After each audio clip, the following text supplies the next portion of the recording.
जय हिंद साथियों, स्वागत है आप सभी का एक बार फिर से आपके अपने YouTube channel Saraswati classes short hand में।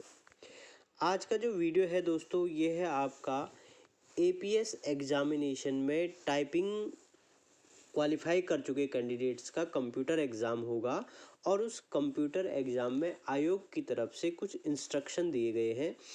क्योंकि काफ़ी बच्चे मुझे फ़ोन पे भी मैसेज करते हैं, कमेंट बॉक्स में भी पूछते हैं कि क्या जो कंप्यूटर का एग्ज़ाम होगा उसमें जो लिखने वाले क्वेश्चन होंगे, क्या उसका आंसर हम हिंदी में दे सकते हैं। तो इसी संबंध में आज हम बात करेंगे कि जब आपका कंप्यूटर का एग्ज़ाम होगा तो किस तरीके से होना है, आपको आंसर हिंदी में लिखने हैं या इंग्लिश में लिखने हैं, या किस तरीके के आपको वहाँ पे सॉफ्टवेयर जो मिलेगा उसमें क्या क्या चीज़ें होंगी। तो आइए दोस्तों, करते हैं डिटेल में बात बिना किसी देरी के। सबसे पहले हम बात करते हैं, आज की डेट में आयोग की तरफ से एक नोटिफिकेशन जारी हुआ है जिसमें कहा गया है कि no internet facility will be provide to the candidate in the examination hall. यानी कि एग्जामिनेशन हॉल में आपको इंटरनेट की फैसिलिटी नहीं मिलेगी। जैसे कि हम कंप्यूटर का प्रैक्टिकल एग्ज़ाम करते हैं और काफ़ी क्वेश्चन उसमें लिखने के लिए आते हैं, तो जो इंटरनेट से संबंधित नहीं है उसको तो हम कंप्यूटर पे सर्च कर सकते हैं, लेकिन जो नेट से सर्च करने वाला क्वेश्चन होगा तो उसको कहीं कोई नेट से सर्च ना करे। इस वजह से आपको इंटरनेट की फैसिलिटी नहीं दी जाएगी, क्योंकि 15 नंबर का टॉपिक तो ईमेल से ही है। तो अगर इंटरनेट चलने लग जाएगा तो ईमेल के 15 क्वेश्चन तो ऐसे ही सॉल्व हो जाएंगे। तो इस तरीके से दोस्तों, आपका सबसे पहली बात है, आपका नेट नहीं रहेगा।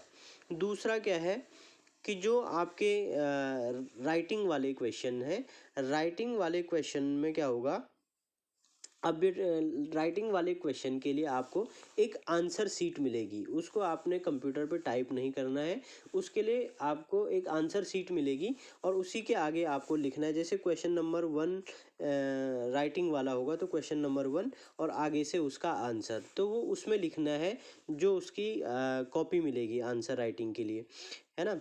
लिखा हुआ है कि 2 में इंस्ट्रक्शन लिखा है, an answer sheet will be provide to the candidate for writing the answer.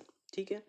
तीसरा क्या है कि जो दिव्यांग श्रेणी के कैंडिडेट्स हैं उनके लिए 30 मिनट का एक्स्ट्रा टाइम मिलेगा, क्योंकि जो एग्ज़ाम है आपका ये 1.5 घंटे का एग्ज़ाम होगा और जो आपके दिव्यांग कैटेगरी के कैंडिडेट्स हैं उनको उनका एग्ज़ाम जो है 2 घंटे का होगा। उसके बाद जो मेन क्वेश्चन पूछा जाता है कि क्या हमने हिंदी में लिखना है या इंग्लिश में, तो आयोग ने साफ साफ बताया है दोस्तों कि आप जो है अंग्रेजी अथवा हिंदी यानी कि किसी भी भाषा में अपना आंसर दे सकते हैं। यदि आवश्यक हो तो टेक्निकल शब्दों का प्रयोग अंग्रेजी में किया जा सकता है। तो वही चीज़ है कि जब आप इसका आंसर राइटिंग करते हैं तो इस तरीके के आंसर नहीं, इंग्लिश में इस तरीके के नहीं लिखने होते हैं कि मतलब बहुत टफ इंग्लिश हो, क्योंकि कंप्यूटर के जितने भी आपके शब्द आते हैं नॉर्मली अंग्रेजी भाषा के शब्द ज़्यादा होते हैं। जैसे एंटर, ओके, है ना, प्रेस, क्लिक, ये सारे शब्द किसके हैं, अंग्रेजी भाषा के हैं। तो नॉर्मली क्या होता है कि कंप्यूटर के जो आंसर हम करते हैं वो अंग्रेजी भाषा में ही करते हैं। तो ये आप लोग देख लीजिएगा अपनी सुविधा के अनुसार।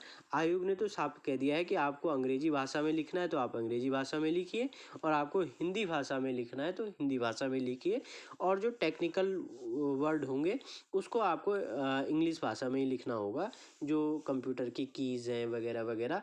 तो ये सारी चीज़ें आपको इस तरीके से करनी है। तो ये था दोस्तों APS कंप्यूटर प्रैक्टिकल और रिटन एग्ज़ाम से संबंधित अपडेट।